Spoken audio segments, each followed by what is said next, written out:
I'm gonna tell you guys the story about how I figured out that my stepmom was batshit fucking crazy. One day, while I was still 13 years old, I come home from school, I walk up my steps to the apartment that me, my stepmother, my stepbrothers, and my stepsister were staying in at the time.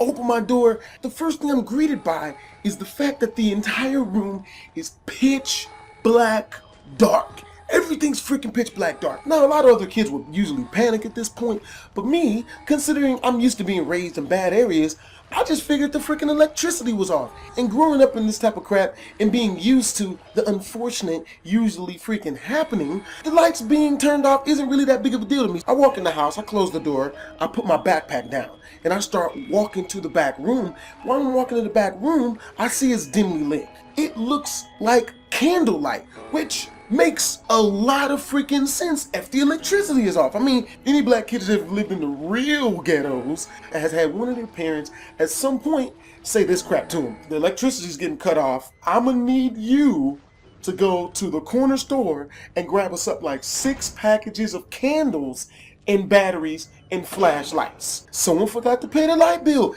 It happens. I go in, I walk to my room, and I put my backpack down. As I'm walking down the hallway to the kitchen to get something to eat, I notice there's a dim light coming from the sink area. Now, of course, I'm like, oh, okay, well, this makes sense.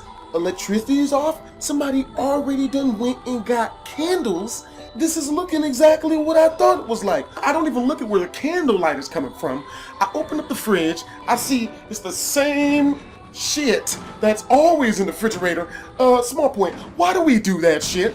Like, whenever we come home, we open up the fridge and look at that mug, even though we know ain't no different shit up in there. Comment down below and tell me if any of y'all do that shit, because it can't just be me. I check my fridge like every half an hour, even though I know I'm the only one up in my crib and I haven't been to the grocery store. So anyway, when I close the fridge, I hear a weird sound come from my immediate left at the kitchen sink. I look over, and because it's so dark in the kitchen, I can't really see anything. You can only imagine how scared I was when all I saw were eyeballs. That's it. Freaking eyeballs, man. Now, if you know me personally, you know I'm a little bit of a punk ass. But for some reason, nothing scares me more than a set of wide-ass eyeballs in the dark. So, in my mind, oh shit, it's a ghost. Best case scenario, it's a burglar, and I'm about to get shot. So I jump back, and the eyeballs don't even freaking move. They don't blink. Once my eyes kind of set in due to the candlelight all the way to the other side of the room, my eyes adjust, and I'm able to make out that it's my stepmom. She's standing there in the pitch black dark. She looks at me. I try to break the silence to make it less creepy for me, and I'm like, hey, how was your day? She does not say anything to me. Not only that, but she doesn't even freaking blink. She looks at me, and she extends her hand out to point at me slowly, and then starts wiggling it like as if I'm not supposed to move, and for me not to speak. Just as slowly, she retracts her hand and then proceeds to stare back up at the ceiling, which is apparently where she was staring at before I interrupted her by looking in the refrigerator. So she's staring at the ceiling. She puts both her hands out to her side like she's about to initiate the Macarena dance, and she starts mumbling weird gibberish shit, all while keeping her eyes super wide and not moving an inch except for her lips, which is speaking the freaking gibberish. And then after she speaks the gibberish, she slowly looks over at me again, and again, without blinking, takes a piece of paper and a pencil that she's had on the other side of the counter, and she pulls it over to her. Now, mind you, all of this is done extremely slowly. I'm freaking out. I don't know what the hell is going on, okay? I'm scared. Adding to the injury, this was my dad's wife. I did not know her that well. Now, she takes the pencil and the paper, drags it over in front of her, and starts writing on the piece of paper while staring unblinkingly at the ceiling. Now, at this point, I don't know what to do. I don't want to make any sudden movements. I mean, we're in a kitchen full of sharp objects. The lights ain't even off. This chick is just in the dark on purpose. I'm 13. I've seen scary movies. Every movie scene from every jacked up scary movie I've ever seen up to that point is running through my mind. And all of them are basically pointing at the same shit. You about to die. She's crazy. She's obviously a serial killer who's like making some sort of blood sacrifice in the kitchen, and she's gonna kill you. In order to gain a little bit more comfortable footing in this situation, I speak to her. Now mind you, she's still looking up at the ceiling and writing down on the paper and speaking gibberish without looking at the paper. I say to her, I'm like, hey, is everything okay?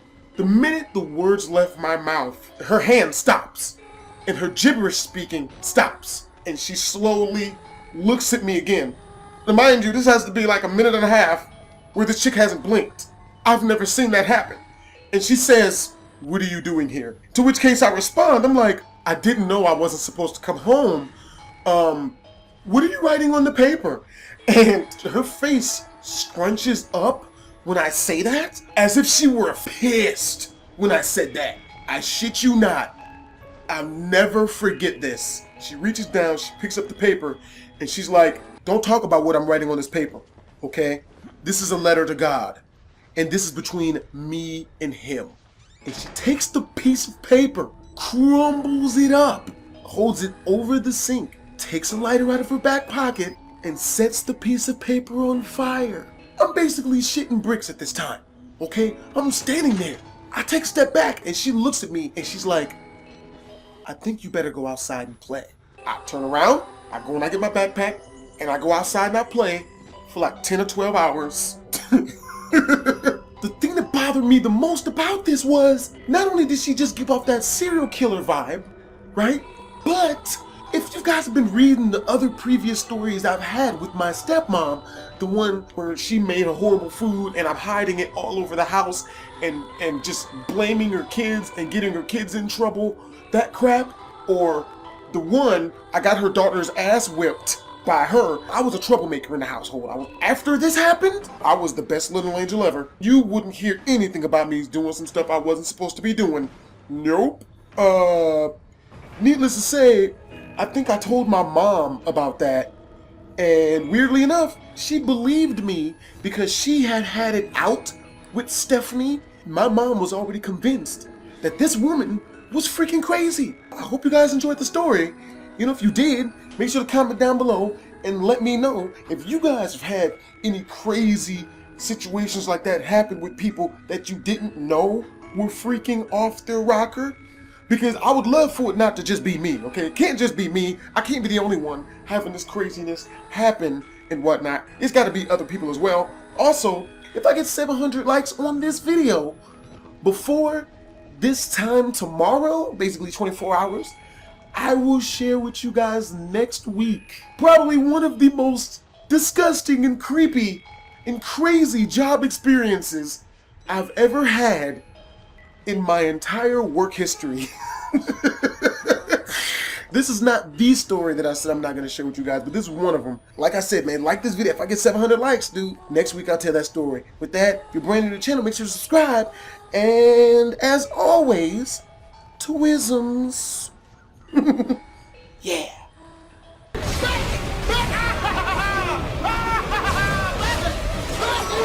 Everybody gets a taste! No one